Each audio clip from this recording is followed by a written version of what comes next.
Good afternoon, everyone. We're so glad to have you all join us today. My name is Shahid Rahman. I'm the Executive Director of Move Business Chamber. For those of you that are familiar with us, we've been around for about 2.5 years, and we just finished our very large and successful conference in November at the Capital One Hall in Tyson's Corner. If you'd like to learn more about us, you can check out our website, www.movechamber.org.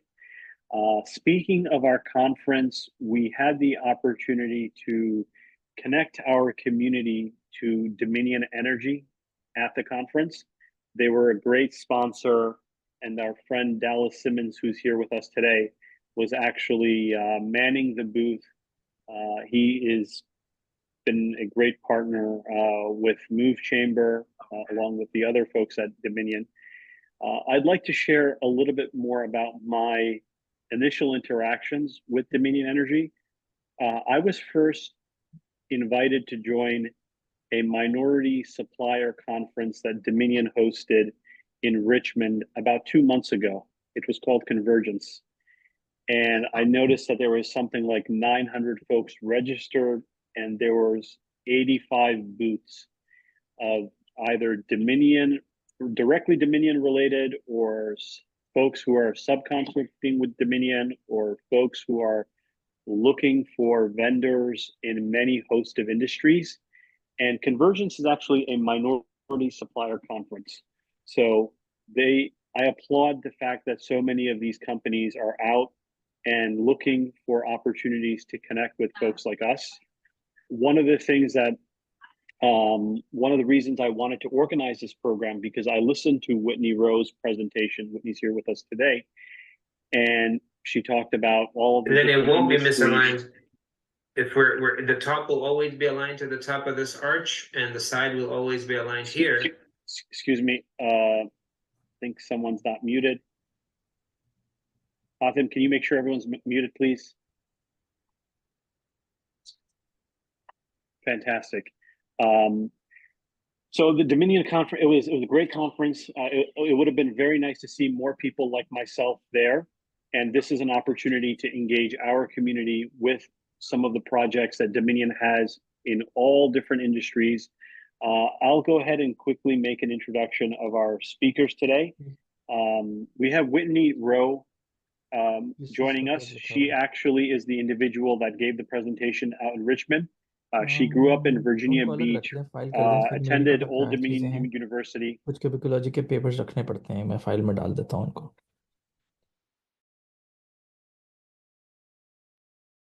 Thanks, Athan.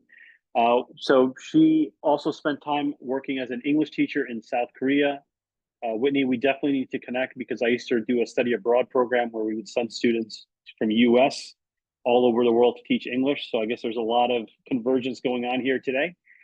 She currently lives in Richmond with her husband and her 2 kids, 7 and 4. Whitney has worked in Dominion Energy for 10 years in various supply chain roles, and for the past 2 years has worked as a senior supplier diversity program specialist, where she strives to increase Dominion's spend with small and diverse businesses. In addition to this role, Whitney is a leader in Dominion's disability-focused employee resource group, where she advocates for greater accessibility and inclusion within the company. And we also have Dallas Simmons here joining us today. Dallas is actually joining us for moral support and answer any specific questions we might have. He is the Supplier Diversity Program Manager in the SCM Procurement and Center for Excellence Department with Dominion Energy. As Supplier Diversity Program Manager, he is responsible for promoting and implementing Dominion Energy's supplier diversity strategy, as well as driving value enhancement in supply chain management strategies. He's a primary contact with external supplier diversity advocacy groups, diverse suppliers, and peer utility supplier diversity professionals. So folks, we need to definitely get to know Dallas also. He has been at Dominion for 24 years, despite what his LinkedIn says. So he has quite a bit of institutional knowledge. And he has a bachelor's in, actually, he's a certified public accountant from North Carolina Central University, and he's very active in his community. And I will hand it over to Whitney. Hatham, can we pull up Whitney's presentation and highlight her, please? Yep.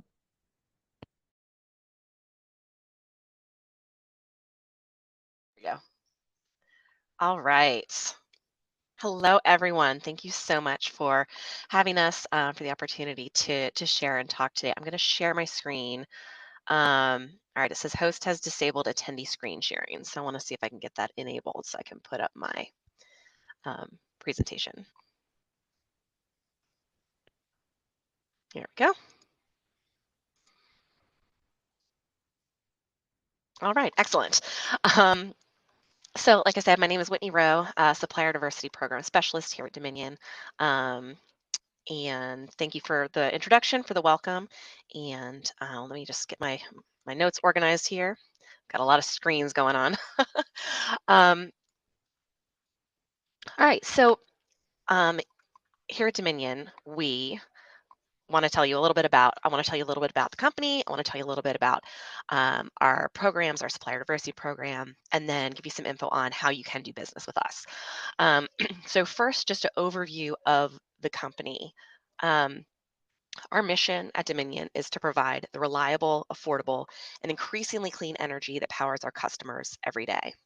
We are a public utility company, right? We provide electric and gas power largely in Virginia and the Carolinas, but we also have some facilities in Massachusetts and sorry, not in Massachusetts. Connecticut. There we go, in Connecticut. And we have solar farms throughout the country in various states. As a public utility company, we are very highly regulated and generally risk averse, which means there are definitely high barriers to entry into this industry, but the industry is changing and we are changing with it. And so that's why a few years ago, we adopted a new core value, which is embracing change. So our historic values, safety, ethics, excellence, and teamwork, which we call One Dominion Energy, we've added this idea of embracing change rather than avoiding it to guide the way that we do business. So how are we embracing change? We're investing heavily in renewable energy, including renewable natural gas, solar, and our largest project ever, the Coastal Virginia Offshore Wind Project, in which we are installing 176 wind turbines, 27 miles off the coast of Virginia Beach. The energy landscape in this country is changing rapidly and is going to provide a lot of opportunities for small and diverse businesses to get engaged. We have 4 main operating segments here at Dominion. Our power generation group operates over a dozen power plants from South Carolina to Connecticut, including coal, natural gas, hydroelectric, biomass, and nuclear power plants. They also manage our renewable energy teams from the renewable natural gas, solar, and offshore wind. Our power delivery team provides reliable and affordable electricity to 2.6 million customers in Virginia and in northeastern North Carolina. It operates and maintains over 6,000 miles of electric transmission lines and more than 58,000 miles of distribution lines. And these are the folks that work diligently through the storms to restore the power whenever it goes out. DESC stands for Dominion Energy South Carolina, which operates as a separate electric and gas utility for that region and also includes several power generation plants. And then all of our corporate services tie everyone together, like IT, environmental, facilities, human resources, and us in supply chain. All right, one of the ways that we are embracing change is with our supplier diversity program. Instead of always bidding projects to the same few companies year after year, we have a requirement that all competitive bids include at least 2 diverse suppliers. And we believe that a diverse supplier base is going to lead to improved supplier performance, competitive pricing, and enhanced creativity and innovation. We also know that we are supported by a diverse population, and we believe that we have a responsibility to reciprocate. So on the screen in the middle under Tier 1 diverse spend, you can see the diverse categories that we recognize. So a supplier is considered diverse if their ownership, if they're 51% or more owned and operated by someone that falls into these categories. So minority, women, veteran, service disabled veteran, small disadvantaged, hub zone, LGBTQ, and disability owned. And hub zone is a government designation from the Small Business Administration. It stands for Historically Underutilized Business Zone, and so that's a special classification that they have designated. We set rigorous corporate goals for supplier diversity. We're proud to have achieved over $1.4 billion in diverse spend in 2023. And as we're coming up on year end of 2024, I think we're going to top that this year. So that's very, very exciting. We also track and have a second tier program. So any suppliers that work with us, especially large projects, big construction projects that are not diverse suppliers, we request that they use diverse subcontractors and then report that spend to us, and that counts as second tier diverse spend. As you heard before, we recently had a great event called Convergence. We had over 80 exhibitors. A bunch of folks from Dominion were there from our business segments. Decision makers were there. We had 57 tables for other corporations from around the Virginia area, Central Virginia, universities, municipalities, and advocacy organizations as well. We had over 400 attendees, and it was a great day of just really intense networking and making really great connections. So we're really proud to have that event. This was our second year hosting in person, and we're looking forward to doing the same next fall here in Richmond. All right, so if you want to do business with Dominion, you'll have to register in our portal. So you can type Dominion Energy potential suppliers into Google, or you can take this link right here, dominionenergy.com/suppliers/potential suppliers. This will take you to our landing page and you can start the process. You need to click join the Ariba network and fill out the supplier request form. There is a job aid to help with this process. And then once you complete the pre-registration, you'll receive a confirmation email.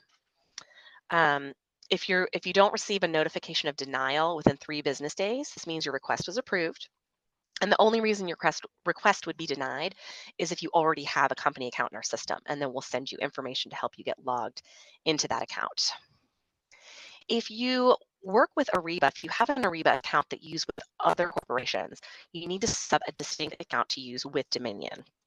The reason for this is that Dominion pays all of the transaction fees for our suppliers to use Ariba. So you need to have a unique account number so that we can track and pay those fees for you. So once you complete the the pre-registration, you're basically all set until someone at Dominion requests more information from you. This can happen in a couple ways. You're invited to participate in a bid, asked to complete a full registration, or asked to fill out a questionnaire regarding safety or environmental, things like that. If you don't know the status of your Ariba account with us, you can always reach out to Ariba Suppliers at dominionenergy.com. And you can also always reach out to Dallas and I. We'll have our contact information on the last slide. We'd love to hear from the folks on this call. All right, let's see. There we go. If you're going to be coming on site to perform work on a Dominion facility, we'll need you to fill out a safety and environmental review form. Safety is our number one core value, and we only want to work with other suppliers that have safety as their number one priority. So for the past 3 years, you need to have a written safety planner program, an OSHA rate of 4.0 or lower, a DART rate of 3.0 or lower, and an EMR of 1 or lower for the past 3 years. And no environmental incidents in the past 3 years as well. We generally bid out our contracts every 3 to 5 years or so, but we don't publish our bids. So in order to participate, you need to be invited by the business unit or sourcing specialist, which means they need to know who you are and what you can do. And so that's where Dallas and I come in. We attend a lot of events. We get on calls like this to meet you, to meet suppliers, to learn what you can do, bring that information back and get it in front of our buyers, our category manager, so that when they're bidding a project, they have your information so that they can invite you onto the bid. Finally, I want to touch on sustainability. Dominion Energy, we're committed to achieving net zero emissions by 2050. This doesn't mean we'll eliminate all emissions, just that we're working to reduce our emissions as much as possible and offset those through our carbon beneficial programs, such as renewable natural gas. and we are working on expanding our sustainability program and including our suppliers in it. And so we want to work with suppliers who are focused on sustainability as we are. And then that's the last slide that I have. So I want to take some time. I got a link up here for the portal. We've got our supplier diversity inbox here at Dominion that will come to me and Dallas, and then you can always reach out to Dallas and myself with questions. We would love to get copies after this call. We'd love for you to email us with a copy of your capability statement. We could take a look at it and see if there might be a good fit somewhere at Dominion. We can share it with the buyers, with the people who would know exactly where we have needs in those areas. And then we'd love to get everyone's contact information so we can add you to our convergence invitation list for next year. It's a free event. We'd love to have folks come down for that. So right now I am going to open it up for questions. I'm just going to scroll through the chat and see if there's any questions yet in the chat. All right, let's see. What are some traits or characteristics of suppliers, vendors that successfully get their foot in the door with doing business with Dominion? That's a great question. So obviously, we want safe suppliers, safe, ethical suppliers. Some of the things that that stand out are you doing something that is related to our core business, right? And so we're always looking for suppliers that can do work with power generation, power transmission and distribution, things like that, our core business functions. Less often we're looking for folks who can do, HR consulting or, IT or things like that. Those come up more sporadically. But the stuff that's related to the core business and function of the utility is always our main focus. And a lot of what we look for is your experience, right? So because of the high barriers to entry in the utility space, one of the first questions we'll always ask is, have you worked with any other utilities? And who? Because we talk to all the other utilities. We all have supplier diversity teams, and we all work together on things. And we know that if you're working with another utility, then that's a good indicator that you could maybe work with us. Let's see. Credit card processing services. So I would love if you could email me just like a one pager on your company, what you do. I can send it to the team that manages that. I don't know who we use right now or when that might be coming up for bid. I'm not aware, but I can definitely get your information in front of the person who would know that, just to see where we at on that, where we are on that. All right, let's see. All right, what other questions do people have? Whitney, this is Shine here. Hope you're doing well. Thank you for the presentation. I know we covered this in our briefing before the call, but curious to get an answer just so for everybody else. Thoughts on what industries you're looking for or you're not looking for your supplier side or procurement side? Suppliers that we're looking for, obviously, our core business. Sorry, this keeps the chat keeps adjusting for me and it's distracting me. Things that we're not looking for generally are like staffing support. We have an MSP that handles that. We have a lot of our IT stuff is kind of locked down in contracts right now. I know there's stuff coming up in the future, but I don't know, Dallas. Do you have any context on that question? On areas that we are maybe not looking for? I'd always like to say this is a marathon, not a sprint. So, there are definitely some services, products we may not be looking for today based on contracts, POs that we currently have with other vendors that may run for multiple years. But things happen. And so, within the next 6 months, we may need that service or product. So, when Whitney and I are attending these various events, we're open to meeting people that provide all types of services and products, because we just don't know when we'll have the need. Um, the ones that are a little more challenging for us, as Whitney mentioned, are sort of the HR consultants, and they're more challenging because HR, based on the consulting work that they need, um, they may not come through supply chain and do an RFP. They may go directly to a company and negotiate the contract and what their needs are. And Whitney and I wouldn't know that. Um, so, so consultants are a little bit more challenging for us.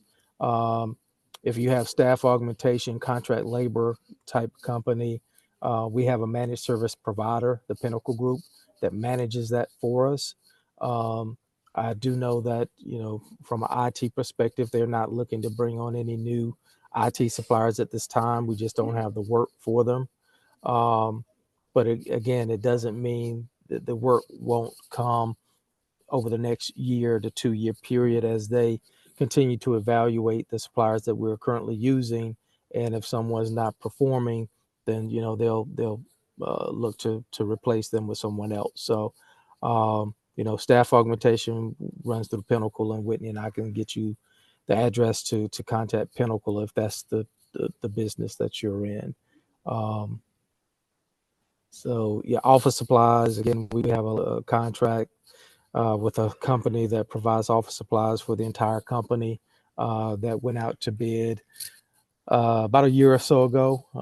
So they're under contract for the next couple of years. But again, like I said, this is a marathon, not a sprint. So if we meet your company today and gather more information, share it internally, it just gives us more time to develop the relationship when the bid opportunity arises.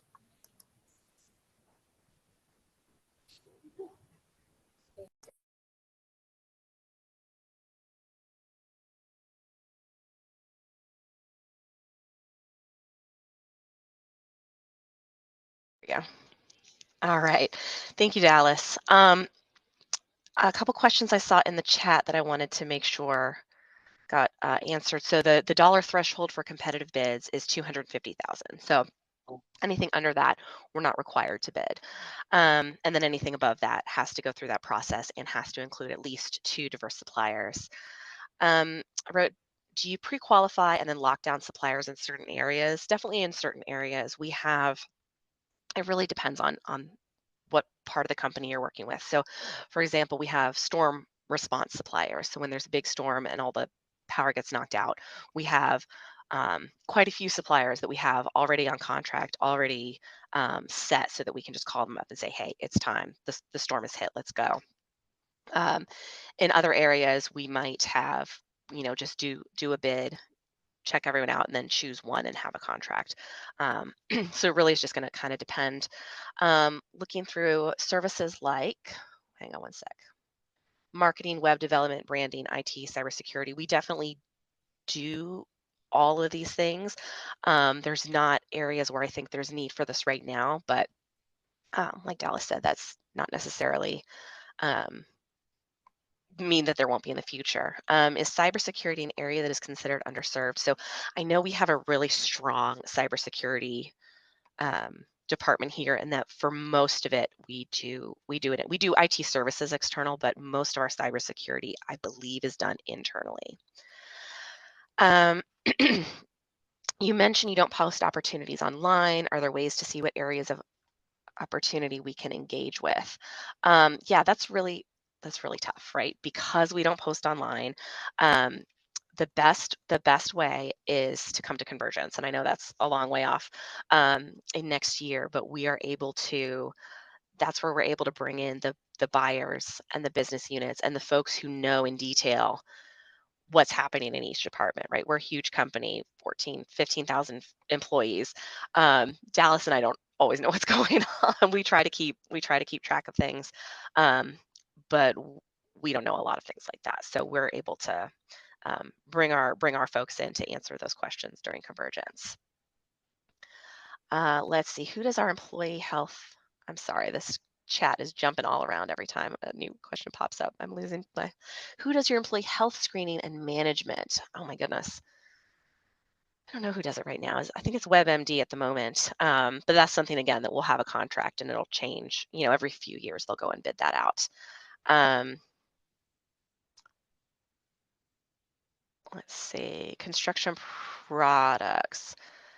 Yes, we definitely purchase a lot of construction products. It depends on how we're doing it. So from our large construction, we will hire a large general contractor, and then they will purchase a lot of the construction materials for doing it. If it's large, like equipment, engines, motors, things like that, our supply chain team will usually purchase those. But the things that kind of go into the construction project are usually bought by the contractor. That's a really good question. Let's see. I'll make sure I caught all of the questions. All right. Is there anything else I didn't explain? Is there anything I missed that you want to know? And if you're like me and 15 minutes after the call's over, you think of something, you can send me an email. I'm happy to follow up.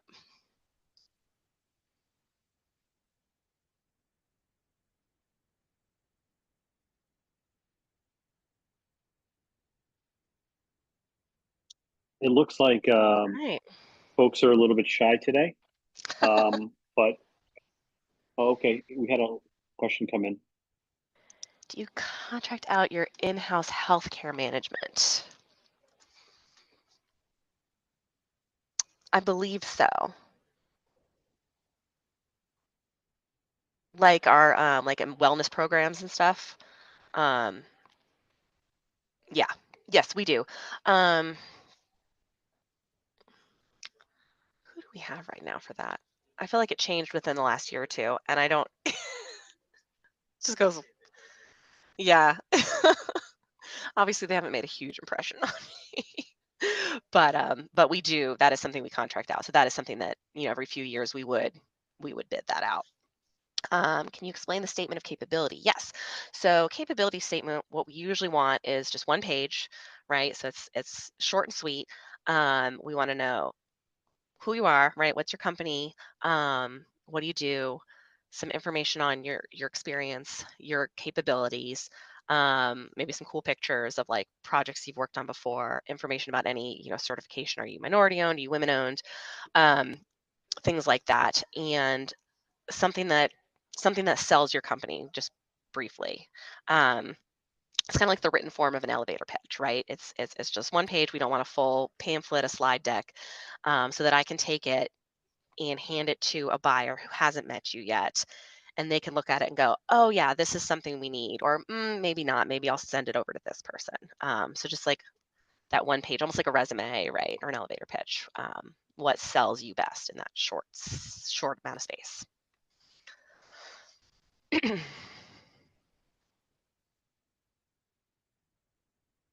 There's certain set-asides. So we do not do set-asides, but we have targets, right? So at the beginning of the year, we set our goals to say we want this percentage of spend or this many dollars to go to diverse businesses, and we have hit our goals every year and surpassed our goals. So that's been really neat. But we don't set things aside ahead of time. Is the bidding process separate from the broader procurement process? A little bit. So procurement in general is just the purchasing. So there's a lot of things that we don't bid, right? If it's small dollar, we'll just go buy it. So it's for the larger items that go through the bidding. So we call it an RFP, request for proposal process. And so we'll send that out. That goes out through Ariba to the suppliers we invite. And then the bid responses come in, they get evaluated by the buyer and the business unit to review. And then it's not, we don't base our decisions solely on lowest cost. We do like a weighted evaluation where we look at technical qualifications, pricing, commercial terms, and then we also do factor in supplier diversity. So if you're, you know, a diverse-owned business, or if you're providing second-tier diverse spend, you're going to get a little bit of a bump in your score there. Let's see. Anything else that I missed? Look at all my slides here.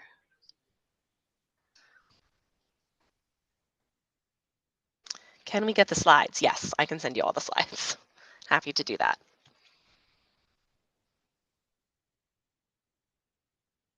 Awesome, Whitney, Dallas, really appreciate it. If no one pops in for a last minute question, I'm going to hand everybody back their 15 minutes. I really want to thank you and Dallas for joining us today. I guess the two main takeaways today for folks is